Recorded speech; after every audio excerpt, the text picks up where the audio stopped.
ತಸ್ಸ ಭಗವತೋ ಅರಹತೋ ಸಮ್ಮಾ ಸಂಬುದ್ಧಸ್ಸ. ಬುದ್ಧ ಧಮ್ಮ ಸಂಘ ತ್ರಿರತ್ನಗಳಿಗೆ ನಮಿಸುತ್ತ, ಪರಮ ಪೂಜ್ಯ ಬೋಧಿಸತ್ವ ಬಾಬಾ ಸಾಹೇಬರ ಪಾದಗಳಿಗೆ ನಮಿಸುತ್ತ, ಪೂಜ್ಯ ಮನೋರಕಿತ ಬಂತೇಜಿಯವರ ಪಾದಗಳಿಗೆ ನಮಿಸುತ್ತಾ, ಎಲ್ಲ ಧಮ್ಮಬಂಧುಗಳಿಗೆ ಈ ಭಾನುವಾರದ ಕಾರ್ಯಕ್ರಮಕ್ಕೆ ಬೆಸ್ಟ್ ಸಂಸ್ಥೆಯ ಪರವಾಗಿ ಸ್ವಾಗತವನ್ನು ಕೋರ್ತಾ ಇವತ್ತಿನ ಈ ಧಮ್ಮ ಪ್ರವಚನವನ್ನು ನಾನು ಶುರು ಮಾಡ್ತಾ ಇದ್ದೇನೆ. ಚೂಲ ಸಾರ್ವಭೌಮ ಸೂಕ್ತ, ಮಜ್ಜಿಮ ನಿಕಾಯ, ಸಂಪುಟ 2, 30ನೇ ಸೂಕ್ತ. ಚೂಳ ಸಾರ್ವಭೌಮ ಅಂತಂದರೆ, ಚೂಳ ಅಂದರೆ ಚಿಕ್ಕದು, ಮಹಾ ಅಂದರೆ ದೊಡ್ಡದು, ಚೂಳ ಅಂದರೆ ಚಿಕ್ಕದು. ಸಾರ, ಸಾರ ಅಂದರೆ ಸತ್ವ, ಸತ್ವ ಇರ್ತಕ್ಕಂತಹ ಒಂದು ಸತ್ವವನ್ನು ಉಪಮೆಯ ಮೂಲಕ ಹೇಳಿರ್ತಕ್ಕಂತಹ ಸೂಕ್ತ. ಓಕೆ, ಅದೇ ರೀತಿ ಮಹಾ ಸಾರ್ವಭೌಮ ಸೂಕ್ತ ಅಂತ ಕೂಡ ಬರ್ತದೆ. ತುಂಬ ದೊಡ್ಡದಿದೆ. ನಾವು ಶಾರ್ಟ್ ಸೂಕ್ತಗಳನ್ನು ಅದನ್ನೇ ಮಾಡಲಿಕ್ಕೆ ಆಲ್ಮೋಸ್ಟು 30-40 ಮಿನಿಟ್ಸ್ ತಗೊಳ್ಳುತ್ತೆ ಅಲ್ವಾ. ಹಾಗಾಗಿ ಈ ಸೂಕ್ತದ ಬಗ್ಗೆ ನಾವು ಇವತ್ತು ತಿಳ್ಕೊಳ್ಳಿಕ್ಕೆ ಪ್ರಯತ್ನ ಮಾಡೋಣ. ಒಮ್ಮೆ ಭಗವಾನ್ ಬುದ್ಧರು ಶ್ರಾವಸ್ತಿಯ ಜೇತವನದಲ್ಲಿ, ಅನಾಥ ಪಿಂಡಿಕನ ಜೇತವನದಲ್ಲಿ ತಂಗಿರ್ತಾರೆ. ಪ್ರತಿ ಬಾರಿ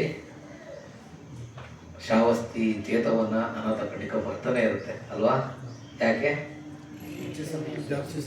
ಭಗವಾನ್ ಬುದ್ಧರು ಅವರ 25 ವರ್ಷವಾಸಗಳನ್ನು ಶ್ರಾವಸ್ತಿಯಲ್ಲಿ ಕಳೆದ್ರು. ಜೇತವನದಲ್ಲಿ 45 ವರ್ಷ ಧಮವನ್ನು ಹೇಳಿದ್ರು, ಅದರಲ್ಲಿ 25 ವರ್ಷ ಶ್ರಾವಸ್ತಿಯಲ್ಲಿ ಕಳೆದ್ರು. ಸೊ ಹಾಗಾಗಿ ಹೆಚ್ಚಿನ ಧಮ್ಮೋಪದೇಶಗಳು ಶ್ರಾವಸ್ತಿಯ ಜೇತವನದಲ್ಲೇ ಹೇಳಿರ್ತಕ್ಕಂಥದ್ದು. ಎಲ್ಲ ಸಂದರ್ಭದಲ್ಲೂ ಅನಾಥ ಪಿಂಡಿಕನ ಜೇತವನ ಅಂತಲೇ ಕರೆಯೋದು. ಯಾಕಂದರೆ ಅನಾಥ ಪಿಂಡಿಕ ಕೊಟ್ಟಂತಹ ಮಹಾ ದೊಡ್ಡ ದಾನದಿಂದ ಆ ಜೇತವನವನ್ನು ವಿಹಾರವಾಗಿ ಮಾರ್ಪಾಡು ಮಾಡಿ ಭಗವಾನ್ ಬುದ್ಧರಿಗೆ ಧಮ್ಮೋಪದೇಶ ಮಾಡಲಿಕ್ಕೆ ಅನುಕೂಲ ಮಾಡಿಕೊಡ್ತಾರೆ. ಅವತ್ತಿನ ಕಾಲಘಟ್ಟದಲ್ಲಿ ಶ್ರಾವಸ್ತಿಯ ಜನಸಂಖ್ಯೆ ಎಷ್ಟಿತ್ತು? 12 ಕೋಟಿ. 12. ಯಾಕೆ ಶ್ರಾವಸ್ತಿಯಲ್ಲಿ ಜಾಸ್ತಿ ಸಮಯ ಹೇಳಿದ್ರು ಇದ್ರು? ಧಮ್ಮೋಪದೇಶ ಜಾಸ್ತಿ ಮಾಡಿದ್ರಿಂದ ಆ 12 ಕೋಟಿ ಜನಸಂಖ್ಯೆಯಲ್ಲಿ 7 ಕೋಟಿ ಜನಗಳು ಸ್ಟ್ರೀಮ್ ಲೈನ್ ಎಂಟ್ರಾಗಿದ್ರು. ಸುಮಾರು ಜನ ಸೋತಾಪನ್ನರಾಗಿದ್ರು, ಸಗದಾಗಾಮಿಗಳಾಗಿದ್ರು, ಅನಾಗಾಮಿಗಳಾಗಿದ್ರು, ಅನಂತರಾಗಿದ್ರು. 7 ಕೋಟಿ ಜನಗಳು ಅಂದರೆ ಆಲ್ಮೋಸ್ಟ್ 60% ಆಫ್ ಪಾಪ್ಯುಲೇಷನ್ ಅಲ್ಲಿದ್ದಂಥವರು ಎನ್ಲೈಟನ್ ಆಗಿದ್ರು. ಸೊ ಶ್ರಾವಸ್ತಿ ಬಹಳ ಇದಿದೆ. ಅವಿಜಟ್ಟಾನ ಸ್ಥಳಗಳು ಅಂತ ಅಂದ್ಬಿಟ್ಟು ಕರಿತೀವಿ, 4 ಸ್ಥಳಗಳನ್ನು. ಅದರಲ್ಲಿ ಅಂದರೆ ನಾವು ಭಗವಾನ್ ಬುದ್ಧರ 4 ಸ್ಥಳಗಳನ್ನು ನಾವು ನಮ್ಮ ಜೀವಿತಾವಧಿಯಲ್ಲಿ ಮಿಸ್ ಮಾಡ್ದಂಗೆ ವಿಸಿಟ್ ಮಾಡಬೇಕು. ಅದೇ ರೀತಿ ಇನ್ನೂ 4 ಸ್ಥಳಗಳಿದ್ದಾವೆ, ಅದರಲ್ಲಿ 2 ವೇರಿಯೇಷನ್ ಬರ್ತವೆ. Total 6 actually. ಈ ಇಷ್ಟು ಸ್ಥಳಗಳನ್ನು ನಾವು ವಿಸಿಟ್ ಮಾಡಲೇಬೇಕು. ಯಾಕಂದರೆ ತುಂಬ ಮಹತ್ವದ ಒಂದು ಇದಿದ್ದಾವೆ, ಮಹತ್ವ ಇದೆ ಇದಕ್ಕೆ. ಮೊದಲನೇದು ಭಗವಾನ್ ಬುದ್ಧರು ಹುಟ್ಟಿದಂತಹ ಊರು ಯಾವುದು? ಲುಂಬಿನಿ. ನೆಕ್ಸ್ಟು ಜ್ಞಾನೋದಯ ಪಡೆದಿದ್ದು ಬೋಧಗಯ. ಮತ್ತೆ ಮೊದಲ ಧಮ್ಮವನ್ನು ಹೇಳಿದ್ದು ಅಂದರೆ ಧಮ್ಮಚಕ್ರ ಪ್ರವರ್ತನವನ್ನು ಮಾಡಿದ್ದು.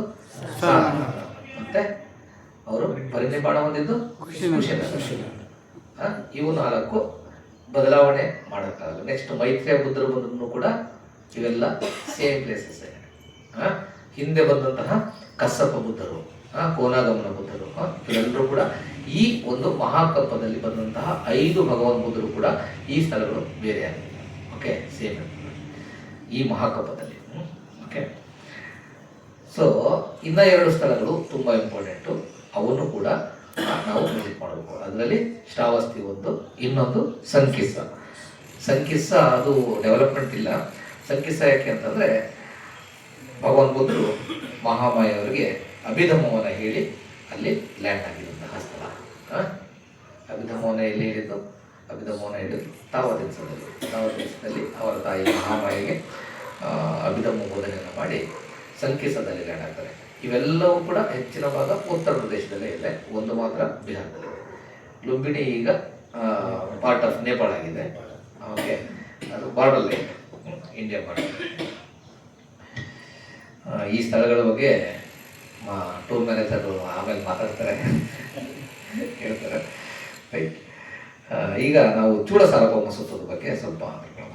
ಭಗವಾನ್ ಬುದ್ಧರು ಶ್ರಾವಸ್ತಿಯ ಅನಾಥ ಪಂಡಿತನ ಜೇತವನದಲ್ಲಿ ತಂಗಿದ್ದಾಗ ಪಿಂಗಲ ಕೊಚ್ಚ ಅಂತಕ್ಕಂತಹ ಒಬ್ಬ ಬ್ರಾಹ್ಮಣ ಭಗವಾನ್ ಬುದ್ಧರ ಇದಲ್ಲಿಗೆ ಬಂದು, ಯಾವಾಗಲೂ ಕೂಡ ಇದು ಧರ್ಮ ಉಪದೇಶಗಳು ಹೇಗಿದ್ವು ಅಂತಂದ್ರೆ, ಕೆಲವೊಮ್ಮೆ ಭಗವಾನ್ ಬುದ್ಧರು ನೇರವಾಗಿ ಧರ್ಮವನ್ನ ಹೇಳ್ತಾ ಇದ್ರು. ಮೋಸ್ಟ್ ಆಫ್ ದ ಟೈಮ್ ಯಾರಾದರೂ ಬಂದು ಧರ್ಮವನ್ನ ಕೇಳ್ತಾ ಇದ್ರು, ಪ್ರಶ್ನೋತ್ತರಗಳ ಮೂಲಕ ಧರ್ಮವನ್ನ ಭಗವಾನ್ ಬುದ್ಧರು ಹೇಳ್ತಾ ಇದ್ರು. ಓಕೆ. ಈ ಇದರಲ್ಲಿ ಪಿಂಗಲ ಕೊಚ್ಚ ಅಂತಕ್ಕಂತಹ ಒಬ್ಬ ಬ್ರಾಹ್ಮಣ ಭಗವಾನ್ ಬುದ್ಧರ ಹತ್ರ ಬಂದು ಅವರಿಗೆ ನಮಸ್ಕಾರ ಮಾಡಿ, ಅವನು ಇನ್ನೂ ಧರ್ಮದಲ್ಲಿ ಪ್ರತಿಷ್ಠಾಪನೆಗೊಂಡಿರಲ್ಲ, ಅವನಿಗಿದ್ದಂತಹ ಕೆಲವೊಂದು ಡೌಟ್ಗಳನ್ನ ಕೇಳ್ತಾನೆ. ಏನಂತ? ಭಗವಂತರೇ, ಪೂಜ್ಯ ಗೌತಮರೇ, ನಮ್ಮಲ್ಲಿ ಅನೇಕ ಗುಂಪುಗಳಿವೆ, ಪಂಥಗಳಿವೆ. ಅವತ್ತಿನ ಕಾಲದಲ್ಲಿ 62 ಸ್ಕೂಲ್ಸ್ ಆಫ್ ಥಾಟ್ಸ್ ಇವೆ. ಓಕೆ. ಅದರಲ್ಲಿ ಮೇನ್ ಆಗಿ ಬರ್ತಕ್ಕಂಥದ್ದು ಪೂರ್ಣ ಕಶ್ಯಪ, ಮಕ್ಕಳಿ ಗೋಸಾಲ, ಅಜಿತ ಕೇಸ ಕಂಬಳಿ, ಪಕುದ ಕತ್ಯಾಯನ, ಸಂಜಯ ಬೇಲತ್ತ ಪುತ್ತ ಮತ್ತು ನಿಘಂಟನಾಥ ಪುತ್ರ. ಇವರ 6 ಜನಗಳ ಬಗ್ಗೆ ಪ್ರತಿ ಬಾರಿ ಉಲ್ಲೇಖಗಳು ಬರ್ತಾನೆ ಇರ್ತವೆ ನಮ್ಮ ಧರ್ಮದಲ್ಲಿ. ಯಾಕೆಂದ್ರೆ ಇವರು ಸುಮಾರು ಜನ ಧರ್ಮಕ್ಕೆ ಬರ್ತಾರೆ, ಇವರ ಇದಂತವರು. ಇವರೆಲ್ಲ ತುಂಬಾ ಅಡಮೆಂಟ್ ಆಗಿ ಅಡೆಯರಾಗ್ಬಿಡ್ತಾರೆ ಅವರ ಒಂದು ದೃಷ್ಟಿಕೋನಗಳಿಗೆ. ಆದರೆ ಧರ್ಮವನ್ನು ಕೇಳಿದ ನಂತರ ಅವರಲ್ಲಿರ್ತಕ್ಕಂಥ ಎಷ್ಟೊಂದು ಜನಗಳು ಧರ್ಮದಲ್ಲಿ ಪ್ರತಿಷ್ಠಾಪನೆಗೊಳ್ತಾರೆ. ಇವರೆಲ್ಲರೂ ಕೂಡ ಇದ್ದಾರೆ. ಅವೆಲ್ಲ ನಾವು ಶ್ರಮಣರು, ನಾವು ಸರಿಯಾದ ದಾರದಲ್ಲಿ ಇರ್ತಕ್ಕಂಥವ್ರು ಅಂತ ಅಂದ್ಬಿಟ್ಟು ಹೇಳ್ಕೊತಾರೆ. ಅವರು ಹೇಳ್ತಕ್ಕಂಥದ್ದು ಅವರು ಸತ್ಯವೇ, ಅವರು ಸತ್ಯದರ್ಶಿಗಳೇ ಅಥವಾ ಸತ್ಯದರ್ಶಿಗಳಲ್ಲವೇ ಅಂತಕ್ಕಂಥದ್ದನ್ನ ಇವನು ಪಿಂಗಲ ಕೊಚ್ಚ ಬ್ರಾಹ್ಮಣ ಕೇಳ್ತಾರೆ ಭಗವಾನ್ ಬುದ್ಧರಿಗೆ. ಭಗವಾನ್ ಬುದ್ಧರು ಯಾವಾಗಲೂ ಕೂಡ ಬೇರೆಯವ್ರನ್ನ ತೆಗೊಳ್ಳೋದಿಲ್ಲ, ನಾವು ಕೂಡ ಅದನ್ನು ಮಾಡಬಾರ್ದು ಅಲ್ವಾ? ಭಗವಾನ್ ಬುದ್ಧರು, ಬ್ರಾಹ್ಮಣ ಅದು ಹಾಗಿರ್ಲಿ, ಅವರು ಸತ್ಯದರ್ಶಿಗಳಲ್ವೋ ಅದ್ರ ಬಗ್ಗೆ ನೀನು ಯೋಚನೆ ಮಾಡಬೇಡ, ಅದರ ಅಗತ್ಯ ನಿನಗಿಲ್ಲ. ಬೇರೆಯವ್ರ ಬಗ್ಗೆ ನೀನು ಅವ್ರು ಹಂಗಿರ್ಬೋದು ಹಿಂಗಿರ್ಬೋದು ಅನ್ನೋದರ ಬಿಟ್ಟು ನಾನು ನಿನಗೆ ಧಮ್ಮವನ್ನು ಕೇಳ್ತೇನೆ, ಆ ಧಮ್ಮವನ್ನು ನೀನು ಅರ್ಥ ಮಾಡ್ಕೋ ಫಸ್ಟು ಅಂತಂದ್ಬಿಟ್ಟು ಚೆನ್ನಾಗಿ ಮನಸ್ಸಿನಲ್ಲಿ ಇಟ್ಕೋ, ಅದನ್ನು ನೀನು ಅಭ್ಯಾಸ ಮಾಡು ಅಂತಂದ್ಬಿಟ್ಟು ಹೇಳ್ತಾರೆ. ಆಗ ಅವನು ಸ್ವಲ್ಪ ಎಕ್ಸೈಟ್ ಆಗ್ತಾನೆ. ಆಗಲಿ ಭಗವಂತರೇ, ನೀವು ನನಗೆ ಧರ್ಮವನ್ನು ಹೇಳಿ ಅಂತಂದ್ಬಿಟ್ಟು ಕೇಳ್ತಾರೆ. ಆಗ ಭಗವಾನ್ ಬುದ್ಧರು ಅದನ್ನು ಒಂದು ಉಪಮೆಯ ಮೂಲಕ ಹೇಳಲಿಕ್ಕೆ ಮಾಡ್ತಾರೆ. ಉಪಮೆ ಆಮೇಲೆ ಹೇಳ್ತೀನಿ. ನಾವು ಧರ್ಮದಲ್ಲಿ ಒಬ್ಬ ಬೆಳಿಬೇಕು ಅಂತಂತಂದ್ರೆ ಯಾವ ಸ್ಟೆಪ್ಗಳಲ್ಲಿ ಬೆಳಿಬೇಕು ಅಂತಕ್ಕಂಥದ್ದನ್ನು ನಾನು ಫಸ್ಟ್ ಹೇಳ್ಕೊಂಡು ಹೋಗ್ತೇನೆ. ಓಕೆ. ನಾವೆಲ್ಲರೂ ಕೂಡ ಉಪಾಸಕರು, ಅವತ್ತಿನ ಕಾಲಘಟ್ಟದಲ್ಲೂ ಕೂಡ ಅನೇಕ ಉಪಾಸಕರು ಇದ್ರು ಅಲ್ವಾ?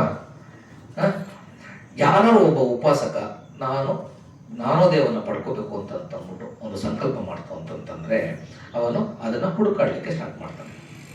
ಹುಡುಕಾಡ್ಲಿಕ್ಕೆ ಸ್ಟಾರ್ಟ್ ಮಾಡಬೇಕು ಅಂತಂದ್ರೆ ಎಲ್ಲವನ್ನ ತ್ಯಾಗ ಮಾಡಬೇಕು ಫಸ್ಟು. ನಮ್ಮ ಸಮಯ, ಮನೆ, ನಮ್ಮ ಏನೇನಕ್ಕೆ ಅಟ್ಯಾಚ್ ಆಗಿದ್ವೋ ಆ ಬಂಧನಕ್ಕೆ, ಮೆಟೀರಿಯಲ್ಸ್ಗೆ ಅವನ್ನ ಫಸ್ಟ್ ತ್ಯಾಗ ಮಾಡಬೇಕು ಅಲ್ವಾ? ತ್ಯಾಗ ಮಾಡಿ ಅಷ್ಟು ಶ್ರಮಣನಾಗಿ ಪರಿವ್ರಾಜಕನಾಗಿ ಅದಾದ್ಮೇಲೆ ಸತ್ಯದ ಹುಡುಕಾಟದಲ್ಲಿ ಹೋಗಬೇಕು ಅಲ್ವಾ? ಒಂದು ಸಲ ಸತ್ಯದ ಹುಡುಕಾಟಿಕೆ ಹೋಯ್ತು ಅಂತಂದ್ರೆ ಅದನ್ನ ನಾವು ನಿಜವಾದ ಸತ್ಯವನ್ನ ಒಂದು ಮರದ ಇದಕ್ಕೆ ಹೋಲಿಸ್ತಾರೆ ಭಗವಾನ್ ಬುದ್ಧರು. ಇದರಲ್ಲಿ ಮರದ ಒಂದು ನಿಜವಾದ ಸತ್ವ ಎಲ್ಲಿದೆ ಅಂದ್ರೆ ಅದು ಸ್ಟ್ರಾಂಗ್ ಇರ್ತಕ್ಕಂಥ ಸ್ಟ್ರಾಂಗೆಸ್ಟ್ ಪಾರ್ಟ್ ಯಾವುದು? ಬೇರು ಮತ್ತೆ ಕಾಂಡ. ಕಾಂಡದಲ್ಲಿ ನಿಜವಾದ ಸತ್ವ ಇದೆ, ಬೇರು ಸಪೋರ್ಟಿವ್ ಆಗಿ ಹಿಡ್ಕೊಂಡಿದೆ ಅಲ್ವಾ? ಇನ್ನುಳಿದೆಲ್ಲ ಅದರ ಬ್ರಾಂಚಸ್, ರೆಂಬೆ ಕೊಂಬೆಗಳು, ಆಮೇಲೆ ಅದರದ್ದು ಸಬ್ ಬ್ರಾಂಚಸ್ ಬರ್ತದೆ, ಅದಾದ್ಮೇಲೆ ಎಲೆಗಳು, ಹೂಗಳು ಎಲ್ಲ ಬರ್ತವೆ. ಒಬ್ಬ ಶ್ರಮಣನಾದಾಗ ಏನಾಗ್ತದೆ ಅವನಿಗೆ, ಒಂದು ಸಲ ನಾವು ಸನ್ಯಾಸಿ ಆದ್ರೆ ಅಥವಾ ಬಿಕ್ಕುಗಳಾಯ್ತು ಅಂತಂದ್ರೆ ಸಮಾಜ ಏನ್ ಮಾಡುತ್ತೆ? ನಮ್ಮನ್ನ ನೋಡ್ತಕ್ಕಂತಹ ದೃಷ್ಟಿಕೋನ ಬದಲಾಗುತ್ತೆ. ಯಾವ ರೀತಿ? ನಮ್ಮನ್ನ ತುಂಬಾ ಗೌರವದಿಂದ, ಆಧಾರದಿಂದ ಗೌರವಿಸ್ಲಿಕ್ಕೆ ಸ್ಟಾರ್ಟ್ ಮಾಡ್ತಾರೆ ಅಲ್ವಾ? ಬಿಕ್ಕುಗಳು ಅಂದ ತಕ್ಷಣ ಬಿಕ್ಕುಗಳು ಅಂದ ತಕ್ಷಣ ಯಾವಾಗ ಗೌರವ ಆಧಾರಗಳು ಮತ್ತೆ ಕೀರ್ತಿಗಳು ತಾನಾಗಿ ಬರ್ಲಿಕ್ಕೆ ಸ್ಟಾರ್ಟ್ ಆಗುತ್ತೆ. ಆಗ ಆ ಒಂದು ಕೀರ್ತಿ, ಗೌರವ, ಆಧಾರದಲ್ಲೇ ಸಿಕ್ಕಾಕೊಂಡು ಒಂದು ವೇಳೆ ನಾನು ಎನ್ಲೈಟನ್ಮೆಂಟ್ ಕಡೆಗೆ ರೈಟ್ ಡೈರೆಕ್ಷನ್ ಅಲ್ಲಿ ಇದ್ದೀನಿ ಅಂತ ಅನ್ಬಿಟ್ಟು ಅದಕ್ಕೆ ಅಂಟ್ಕೊಂಡ್ರೆ ಅವರ ಬೆಳವಣಿಗೆ ಸಾಧ್ಯ ಇದೆಯಾ? ಅದೇ ರೀತಿ ಒಂದು ಮರದ ಸತ್ವವನ್ನ ನಾವು ಅನ್ಕೋಬೇಕು ಅಂತಂದ್ರೆ ಕೇವಲ ಹೂವನ್ನ ನೋಡಿ ಎಲೆ ನೋಡ್ಬಿಟ್ಟು ನಾನು ಈ ಹೂವು ತುಂಬಾ ಸುಂದರವಾಗಿದೆ, ಹೂವನ್ನ ಅಪ್ರಿಷಿಯೇಟ್ ಮಾಡ್ತೀವಲ್ವಾ, ತುಂಬಾ ಚೆನ್ನಾಗಿದೆ ಅಂತ ಅಂದ್ಬಿಟ್ಟು ಅಷ್ಟಕ್ಕೆ ಸ್ಟಕ್ ಆಗ್ಬಿಟ್ರೆ ಆ ಹೂವು ಹೇಗೆ ಬಂತು, ಬರ್ಲಿಕ್ಕೆ ಕಾರಣಗಳೇನು, ಅದ ಮೂಲಕ್ಕೆ ಹೋದಾಗ ಅದರಲ್ಲಿರ್ತಕ್ಕಂತಹ ಒಂದು ಸತ್ವವೇ ಬೇರೆ ಇರ್ತದೆ, ಸಂತೋಷ ಬೇರೆ ಇರ್ತದೆ, ಅದನ್ನ ಮಿಸ್ ಮಾಡ್ಕೊಬಿಡ್ತಾನೆ ಅಲ್ವಾ.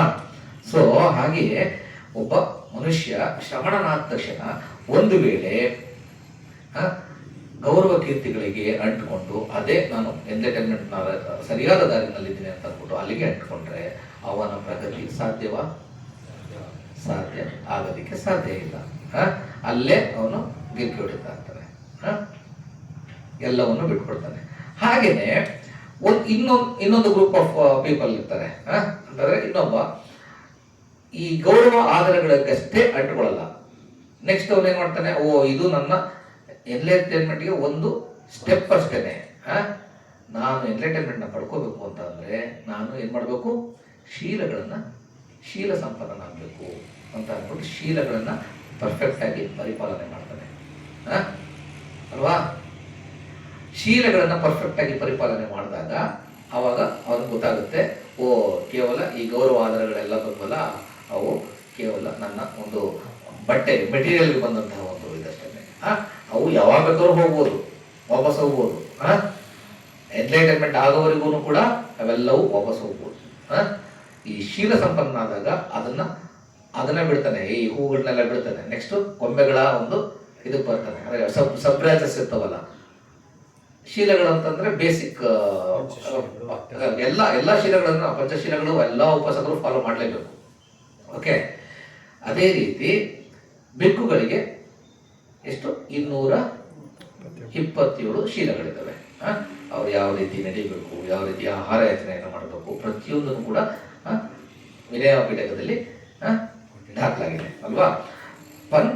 ಶೀಲಗಳನ್ನ ಯಾವಾಗ ಅವನು ಪರ್ಫೆಕ್ಟ್ ಆಗಿ ಫಾಲೋ ಮಾಡ್ತಾನೋ ಆಗ ನಾವೇ ಒಂದು ದಿನ ಶೀಲವನ್ನು ಫಾಲೋ ಮಾಡಿದ್ರೆ ಎಷ್ಟು ಆನಂದ ಆಗುತ್ತೆ ಅಲ್ವಾ. ಒಂದು ದಿನ ಅಲ್ಲ, 1 ಅವರ್ ನೀವು ಪರ್ಫೆಕ್ಟ್ ಆಗಿ ಪಂಚಶೀಲಗಳನ್ನ ಫಾಲೋ ಮಾಡಿ ನಿಮ್ಮಲ್ಲಿ ನಿಮ್ಮ ಅನುಭವಕ್ಕೆ ಬರ್ತದೆ. ಅದು ತುಂಬಾ ಅದ್ಭುತವಾದ ಒಂದು ಶಕ್ತಿ ನಮ್ಮಲ್ಲಿ ಬೆಳವಣಿಗೆ ಆಗ್ತದೆ ಅಲ್ವಾ.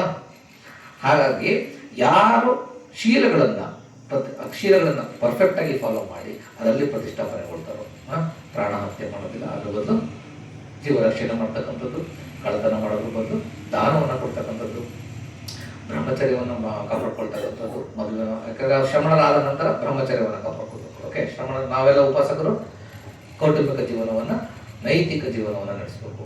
ಓಕೆ, ವ್ಯಭಿಚಾರವನ್ನು ಮಾಡಬಾರ್ದು, ಸುಳ್ಳು ಹೇಳಬಾರ್ದು, ಚಾಡಿ ಹೇಳಬಾರ್ದು, ಮತ್ತೆ ಕಾಡು ಹರಟೆ ಹೊಡಿಬಾರ್ದು, ದ್ವೇಷಪೂರ್ವಕ ಮಾತುಗಳನ್ನ ಆಡಬಾರ್ದು. ಅದ್ರ ಬದಲು ಹಿತವಾದ ನುಡಿಗಳನ್ನು, ಇಬ್ಬರನ್ನ ಸೇರಿಸ್ತಕ್ಕಂಥ ನುಡಿಗಳನ್ನು, ಎಂತಹ ಸಂದರ್ಭದಲ್ಲೂ ಕೂಡ ಸತ್ಯವನ್ನೇ ಹೇಳ್ತಕ್ಕಂಥದ್ದು.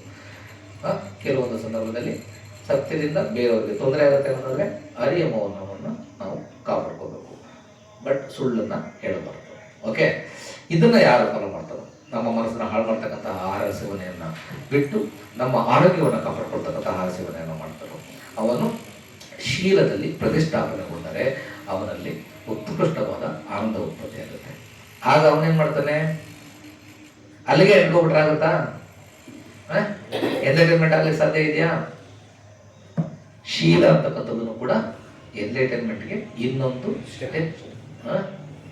ಫಸ್ಟು ಎಲೆಗಳನ್ನ ಬಿಟ್ವಿ, ಹೂಗಳನ್ನ ಬಿಟ್ವಿ, ಮತ್ತೆ ಬರೀ ಸಬ್ ಬ್ರಾಂಚಸ್ಗೆ ಅಂಟುಕೊಂಡ್ರೆ ನಮಗೆ ಮೂಲ ಸತ್ವವನ್ನ ನಾವು ರೀಚ್ ಆಗ್ಲಿಕ್ಕೆ ಸಾಧ್ಯ ಇದೆಯಾ? ಹಾಗೇನೆ ಅದು ಯಾವತ್ತಿದ್ರೂ ಕೂಡ ಬಿದ್ದೋಗ್ಬೋದು, ಆ ಸಬ್ ಬ್ರಾಂಚಸ್ ಕಟ್ ಆಗ್ಬೋದು, ಬಿದ್ದೋಗ್ಬೋದು, ಅದು ಸ್ಟ್ರಾಂಗ್ ಇರಲ್ಲ ಅಲ್ವಾ. ಸೊ ಅದಕ್ಕೆ ಅವನು ಅಂಟ್ಕೊಂಡ್ರೆ ಅಲ್ಲಿಗೆ ಅವನ ಬೆಳವಣಿಗೆ ಕುಂಠಿತ ಆಗುತ್ತೆ. ಅದಕ್ಕೂ ಅಂಟ್ಕೊಳ್ಳೋದು ಹಾಗೆ. ನೆಕ್ಸ್ಟ್ ಇದು ನನ್ನ ಎಂಟರ್ಟೈನ್ಮೆಂಟ್ಗೆ ಒಂದು ಸ್ಟೆಪ್ ಅಷ್ಟೇ, ಆದರೆ ನನ್ನ ಮುಂದಿನ ಸಾಧನೆಗೆ ನಾನು ಇನ್ನೂ ಹೆಚ್ಚು ಅಭ್ಯಾಸವನ್ನು ಮಾಡಬೇಕು. ಶೀಲಗಳಿಂದ ನಾನು ಕೇವಲ ಗೌರವ ಕೀರ್ತಿಗಳನ್ನು ಗಳಿಸ್ತಕ್ಕಂಥದ್ದು ಅಷ್ಟೇ ಅಲ್ಲ, ಅದನ್ನು ನಾನು ಇನ್ನೂ ಹೆಚ್ಚು ಅಧಿಶೀಲವನ್ನಾಗಿ ಅಭ್ಯಾಸ, ಅಂದರೆ ಕೇವಲ ಶೀಲಗಳನ್ನು ಫಾಲೋ ಮಾಡ್ತಕ್ಕಂಥದ್ದು ನಮ್ಮ ಜೀವನದಲ್ಲಿ ಸಂತೋಷವನ್ನು ತರುತ್ತದೆ. ಆದರೆ ಅದನ್ನ ಯಾವಾಗ ಅಧಿಶೀಲವನ್ನಾಗಿ ಮಾಡ್ತೀವೋ, ಅಂದ್ರೆ ನಿಬ್ಬಾಣದ ಗುರಿ ಇಟ್ಕೊಂಡು ನಾವು ಶೀಲವನ್ನು ಫಾಲೋ ಮಾಡ್ತೀವೋ, ಅದು ನಮ್ಮನ್ನ ನಿಬ್ಬಾಣದವರಿಗೆ ಕರ್ಕೊಂಡು ಹೋಗ್ಲಿಕ್ಕೆ ಸಹಾಯ ಮಾಡ್ತದೆ. ಓಕೆ, ಅದರಲ್ಲೇ ಆ ಶೀಲದಲ್ಲಿ ಸಂತೃಪ್ತಿಯನ್ನ ಪಡಿತಾ ಪಡಿತಾ ಪಡಿತಾ ನೆಕ್ಸ್ಟ್ ಸಮಾಧಿಯನ್ನ ಅಭ್ಯಾಸ ಮಾಡಲಿಕ್ಕೆ ಸ್ಟಾರ್ಟ್ ಮಾಡ್ತಾನೆ. ಸಮಾಧಿ ಅಂತಂದ್ರೆ ಏನು? ಮನಸ್ಸನ್ನ ಬೆಳೆಸೋದಿಕ್ಕೆ. ಕೇವಲ ಶೀಲಗಳಲ್ಲೇ ತೃಪ್ತಿಯಾಗದೆ ಅವನು ಮನಸ್ಸನ್ನ ಬೆಳೆಸಲಿಕ್ಕೆ ಪ್ರಯತ್ನ ಮಾಡ್ತಾನೆ. ಮನಸ್ಸನ್ನ ಯಾವ ತರ ಬೆಳೆಸ್ತಾನೆ? ಮನಸ್ಸನ್ನ ಬೆಳೆಸ್ಬೇಕು ಅಂತಂದ್ರೆ ಧ್ಯಾನವನ್ನು ಮಾಡಬೇಕು. ಇಲ್ಲಿಗೆ ಕಾಡಿಗೆ ಹೋಗಿ ಅಥವಾ ಒಂದು ಶೂನ್ಯಗಾರದಲ್ಲೋ ಅಥವಾ ಮನೆಯಲ್ಲೂ ಮಾಡ್ಬೋದು. ಹಾಗೆಲ್ಲ ಯಾವುದೇ ಒಂದು ಇದು ಅಂತಲ್ಲ, ಪ್ರಶಾಂತವಾದ ಸ್ಥಳಗಳಲ್ಲಿ ಧ್ಯಾನವನ್ನು ಮಾಡಲಿಕ್ಕೆ ಸ್ಟಾರ್ಟ್ ಮಾಡ್ತಾನೆ. ಯಾಕೆ ಪ್ರಶಾಂತವಾದ ಸ್ಥಳಗಳನ್ನು ಯಾಕೆ ಸೆಲೆಕ್ಟ್ ಮಾಡ್ಕೋಬೇಕು? ಯಾಕೆ ಅಂತಂದ್ರೆ ನಮ್ಮ ಮನಸ್ಸು ಚಂಚಲ. ನಾವು ಕಣ್ಣನ್ನ ಮುಚ್ಚಿ ಅಂತ ಹೇಳ್ತೀವಿ ಧ್ಯಾನ ಮಾಡ್ಬೇಕಾದ್ರೆ. ಯಾಕೆ? ಮನಸ್ಸು ಚಂಚಲ. ಒಂದು ಇಂದ್ರಿಯನ ಅಟ್ಲೀಸ್ಟ್ ಕಣ್ಣನ್ನ ಮುಚ್ಚೋದ್ರಿಂದ ಒಂದು ಇಂದ್ರಿಯನ ನಾವು ಶಾಂತಗೊಳಿಸ್ಬೋದು. ಕಿವಿ ಮುಚ್ಚಕ್ಕಾಗಲ್ಲ ಅಲ್ವಾ? ಬಾಯಿನೂ ಕೂಡ ಅಷ್ಟೇ, ಬಾಯಲ್ಲಿ ಒಂದಲ್ಲ ಒಂದು ರುಚಿ ಬರ್ತಾ ಇರ್ತದೆ, ಅದನ್ನು ನಾವು ಏನು ಮಾಡ್ಲಿಕ್ಕಾಗೋದಿಲ್ಲ. ಕಣ್ಣನ್ನ ಮುಚ್ಚೋದ್ರಿಂದ ನಮಗೆ ಕಣ್ಣಿಗೆ ಕಾಣ್ತಕ್ಕಂತಹ ಇಂದ್ರಿಯಗಳಿಂದ ಅದರ ಹಿಂದೆ ಹೋಗ್ತಕ್ಕಂತಹ ಎಷ್ಟೊಂದು ವಿಷಯಗಳಿಂದ ನಾವು ವಿಮುಖರಾಗ್ತೀವಿ. ನಮ್ಮ ಅದು ಸಮಾಧಿಗೆ ಅದು ಪೂರಕವಾಗುತ್ತೆ. ಹಾಗಾಗಿ ನಾವು ಕಣ್ಣನ್ನು ಮುಚ್ಚಿ ಧ್ಯಾನವನ್ನು ಮಾಡ್ತಕ್ಕಂಥದ್ದನ್ನು ಅಭ್ಯಾಸ ಮಾಡ್ತೀವಿ. ಧ್ಯಾನದಲ್ಲಿ ನಾವು ಪರ್ಫೆಕ್ಟ್ ಆದ ನಂತರ ನಾವು ಕಣ್ಣನ್ನು ಬಿಟ್ಕೊಂಡು ಕೂಡ ಧ್ಯಾನವನ್ನು ಮಾಡ್ಬೋದು. ಎಷ್ಟೊಂದು ಜನ ಧ್ಯಾನವನ್ನು ಕಣ್ಣನ್ನು ಬಿಟ್ಟು ಧ್ಯಾನವನ್ನು ಮಾಡ್ತಾರೆ. ಓಕೆ, ಸೊ ಆ ಲೆವೆಲ್ಗೆ ನಾವಿನ್ನೂ ಹೋಗಿಲ್ಲ. ಯಾರು ಸಮಾಧಿಯನ್ನ ಮತ್ತೆ ಪರಿಪೂರ್ಣಗೊಳಿಸ್ತಾನೋ ಆಗ ಅವನಿಗೆ ಅರ್ಥ ಆಗುತ್ತೆ, ಓ ಸಮಾಧಿಯನ್ನ ಪರಿಪೂರ್ಣ ಏಕಾಗ್ರ ಭಾವದಲ್ಲಿ ಎಲ್ಲ ಚಂಚಲತೆಗಳಿಂದ ದೂರವಾಗಿ ಏಕಾಗ್ರ ಭಾವದಲ್ಲಿ ಪ್ರತಿಷ್ಠಾಪನೆಗೊಂಡಾಗ ಅವನು ಮನಸ್ಸಲ್ಲಿ ಬರ್ತದೆ ಏನಂತ, ಓ ನನ್ನ ಆಗ ತುಂಬಾ ಪ್ರಶಾಂತವಾಗಿರುತ್ತೆ ಮನಸ್ಸು. ಸಮಾಧಿಯಲ್ಲಿ ಧ್ಯಾನಗಳ ಸ್ಥಿತಿಗಳಿಗೆಲ್ಲ ಹೋಗ್ತಾ ಇರ್ತಾನೆ. ಸೊ ಆಗ ಅವನಿಗನ್ಸುತ್ತೆ, ಓ ನನಗೆ ಎನ್ಲೈಟನ್ಮೆಂಟ್ ಸಿಕ್ಕಿದೆ ಅಂತ. ಸಿಕ್ಕಿರುತ್ತಾ ಏಕಾಗ್ರ ಭಾವದಲ್ಲಿ? ಅದು ಕೂಡ ಸಮಾಧಿ ಅಂತಕ್ಕಂಥದ್ದು ಒಂದು ಸ್ಟೆಪ್ ಅಷ್ಟೇ. ಅವನು ಅಲ್ಲಿಗೆ ಹಿಡ್ಕೊಂಡ್ರೆ ಬ್ರಾಂಚಸ್ಗೆ ಅಟ್ಯಾಚ್ ಆದಂಗೆ ಅದು ಕೂಡ ಬಿದ್ದೋಗ್ಬೋದು, ಯಾವಾಗ ಬೇಕಾದ್ರೂ ಬಿದ್ದೋಗ್ಬೋದು. ಒಂದ್ಸಲ ಬಿದ್ದೋಯ್ತು ಅಂದ್ರೆ ಮತ್ತೆ ಎಂಟರ್ಟೈನ್ಮೆಂಟ್ ಟ್ರ್ಯಾಕ್ ಬರ್ಲಿಕ್ಕೆ ಭಾರಿ ಕಷ್ಟ ಆಗ್ತದೆ. ಇವೆಲ್ಲವೂ ಕೂಡ ಕೇವಲ ಒಂದು ಸ್ಟೆಪ್ಸ್ ಫಾರ್ ಎನ್ಲೈಟೈನ್ಮೆಂಟ್. ಓಕೆ, ಯಾವಾಗ ಇದನ್ನ ಅರ್ಥ ಮಾಡ್ಕೊಂಡಂತಹ ಒಬ್ಬ ಬಿಕ್ಕು ನೆಕ್ಸ್ಟ್ ಇದಕ್ಕೆ ಅಟ್ಯಾಚ್ ಆಗ್ತೇನೆ, ಸಮಾಧಿಗೆ ನಾನು ಅಟ್ಯಾಚ್ ಆಗೋದಿಲ್ಲ, ನಾನು ಇನ್ನೂ ನನ್ನ ಪ್ರಯತ್ನವನ್ನ ಹೆಚ್ಚು ಮಾಡ್ತಾ ಹೋಗ್ತೇನೆ. ಏನನ್ನ ಬೆಳೆಸ್ಲಿಕ್ಕೆ? ಸಮಾಧಿಯ ನಂತರ ಪ್ರಜ್ಞೆಯನ್ನ ಬೆಳೆಸ್ಲಿಕ್ಕೆ, ಜ್ಞಾನ ದರ್ಶನದ ಪರಿಪೂರ್ಣ ಸಿದ್ಧಿಯ ಸಾರ ಅದನ್ನ ನಾನು ಪಡೀಲಿಕ್ಕೆ ಪ್ರಯತ್ನ ಪಡ್ತೇನೆ. ಇದನ್ನ ಯಾವುದು ಹೋಲಿಕೆ ಮಾಡ್ತಾರೆ? ಜ್ಞಾನ ದರ್ಶನವನ್ನ ಅಂದ್ರೆ ಪ್ರಜ್ಞೆಯನ್ನ ಆ ಕಾಂಡದಲ್ಲಿ ಇರ್ತಕ್ಕಂತಹ ಚಕ್ಕೆ ಇರ್ತದಲ್ಲ, ಪ್ರಜ್ಞೆ ಕೇವಲ ಅದು ಚಕ್ಕೆಯ ಮಾತ್ರ, ಒಳಗಿನ ತಿರುಳಲ್ಲ ಇನ್ನು. ಯಾವಾಗ ಈ ಧ್ಯಾನ ಮಾಡ್ತಾ ಮಾಡ್ತಾ ಸಮಾಧಿಯಿಂದ ಅವನು ಪ್ರಜ್ಞೆಯನ್ನ ಸಮಾಧಿಯಲ್ಲಿ ಏನ್ ಮಾಡ್ತೀವಿ? ಸಮಾಧಿಯಲ್ಲಿ ಪ್ರತಿ ಬಾರಿ ನಾವು ನೋಡ್ತಕ್ಕಂಥದ್ದು ಸತ್ಯವನ್ನ ಯಥಾರ್ಥವಾಗಿ ನೋಡ್ತೀವಿ. ವಿಪಸ್ಸನದಲ್ಲಿ ಇವತ್ತು ಮಾಡಿದ್ದು ನಾವು ಸಮತಾ ಧ್ಯಾನ ಮತ್ತೆ ಮೈತ್ರಿ ಧ್ಯಾನ. ಸಮತಾ ಭಾವದಲ್ಲಿ ನಾವೇನ್ ಮಾಡ್ತೀವಿ? ಮನಸ್ಸನ್ನ ಪ್ರಶಾಂತಗೊಳಿಸ್ತೀವಿ. ಕೊನೆಯಲ್ಲಿ ನಾನು ಕೆಲವೊಂದು ಉಸಿರಾಟದ ಮೇಲೆ ಅದರ ಡೀಪ್ ಆಗಿ ನೋಡ್ತಕ್ಕಂಥದ್ದು, ಅದರಲ್ಲಿ ಏನು ಅನಿತ್ಯವಾಗಿದೆ, ಉಸಿರು ಕೂಡ ಅನಿತ್ಯ ಅಲ್ವಾ? ಅನಿತ್ಯ ಮತ್ತೆ ಯಾವುದು ಅನಿತ್ಯವಾಗಿರುತ್ತೆ? ಅದು ನಮ್ಮನ್ನ ದುಃಖಕ್ಕೆ ತೆಗೆದುಕೊಂಡು ಹೋಗುತ್ತೆ. ಯಾವುದು ದುಃಖ ಮತ್ತೆ ಅನಿತ್ಯವಾಗಿರುತ್ತೋ ಅದು ನಂದು ಅಂತ ಹಿಡ್ಕೊಳ್ಳಿಕ್ಕೆ ಯೋಗ್ಯ ಅಲ್ಲ, ಅದು ಅನಂತ. ಈ ಮೂರು ಸತ್ಯಗಳನ್ನು ನಾವು ಯಾವಾಗ ಎಲ್ಲಾ ವಿಚಾರಗಳನ್ನು ಡೀಪ್ ಆಗಿ ನೋಡ್ತೀವೋ ಅದು ವಿಪಸ್ಸನ. ಸತ್ಯ ದರ್ಶನವನ್ನು ಮಾಡ್ತಕ್ಕಂಥದ್ದು ವಿಪಸ್ಸನ. ಸಮಾಧಿಯನ್ನ ಅಭ್ಯಾಸ ಮಾಡ್ಬೇಕಾದ್ರೆ ನಾವು ಈ ಸತ್ಯ ದರ್ಶನಗಳನ್ನು ನಾವು ನೋಡ್ತಾ ಹೋಗ್ತೀವಿ. ಪ್ರಜ್ಞೆ ಯಾವಾಗ ಬೆಳೆಯುತ್ತೆ ಅಂತಂದ್ರೆ ಯಾವಾಗ ನಾವು ಸತ್ಯವನ್ನ ಯಥಾರ್ಥವಾಗಿ ನೋಡ್ತೀವೋ ಆಗ ಪ್ರಜ್ಞೆ ಬೆಳೆಯುತ್ತೆ. ಯಾವ್ಯಾವ ಸತ್ಯಗಳನ್ನ ಯಥಾರ್ಥವಾಗಿ ನೋಡ್ತೀವಿ? ದುಃಖ ಸತ್ಯಗಳು, ಮತ್ತೆ ರೋಗ ಸತ್ಯಗಳು, ಮುಪ್ಪು ಸತ್ಯ, ಮರಣ ಸತ್ಯ, ಅಪ್ರಿಯರೊಡನೆ ಸೇರ್ತು ಸತ್ಯ, ಮತ್ತೆ ಪ್ರಿಯರೊಡನೆ ಅಗಲುವಿಗೆ ಆಗ್ತಕ್ಕಂತಹ ದುಃಖದ ಸತ್ಯ. ನಾವೇನೇನು ಅನ್ಕೋತೀವಿ ಅವೆಲ್ಲವೂ ಕೂಡ ನಮಗೆ ಸಿಗಲ್ಲ, ಅದು ಕೂಡ ಸತ್ಯ. ಮತ್ತೆ ಪಂಚಕಂದಗಳಿಗೆ ಅಂಟ್ಕೊಳ್ತಕ್ಕಂಥದ್ದು. ಈ ಸತ್ಯಗಳನ್ನು ನಾವು ಯಥಾರ್ಥವಾಗಿ ಗಮನಿಸ್ತಾ ಹೋಗ್ತೀವಿ ಪ್ರಜ್ಞೆಯಲ್ಲಿ. ಇಂಟೆಲೆಕ್ಚುಯಲ್ ಲೆವೆಲ್ ಅಲ್ಲಿ ಅದು ಬರುತ್ತೆ. ಆದರೆ ಕಂಪ್ಲೀಟ್ ಆಗಿ ಜ್ಞಾನ ದರ್ಶನ ಇನ್ನೂ ಆಗಿರಲ್ಲ. ಓಕೆ, ಕಂಪ್ಲೀಟ್ ಪ್ರಜ್ಞೆ ಬರ್ತಕ್ಕಂಥದ್ದು ಲೇಟರ್. ಓಕೆ, ಅದು ಈ ಪ್ರಜ್ಞೆಯನ್ನ ಭಗವಾನ್ ಬುದ್ಧರು ಮರದ ಕಾಂಡದ ಚಕ್ಕೆ ಮೇಲಿರ್ತದಲ್ಲ ಮಿದುವಾದ ಭಾಗ, ಅದಕ್ಕೆ ಹೋಲಿಕೆ ಮಾಡ್ತಾರೆ. ಅದಕ್ಕೆ ನಾವು ಅಂದ್ಕೊಂಡ್ರೆ ಮತ್ತೆ ಒಳಗಿರ್ತಕ್ಕಂತಹ ಸ್ಟ್ರಾಂಗ್ ಪೋರ್ಷನ್ಗೆ ನಾವು ರೀಚ್ ಆಗಲಿಕ್ಕೆ ಆಗುದಿಲ್ಲ. ಅದಕ್ಕೆ ರೀಚ್ ಆಗಬೇಕು ಅಂತಂದ್ರೆ ಮತ್ತೆ ಏನ್ ಮಾಡಬೇಕು?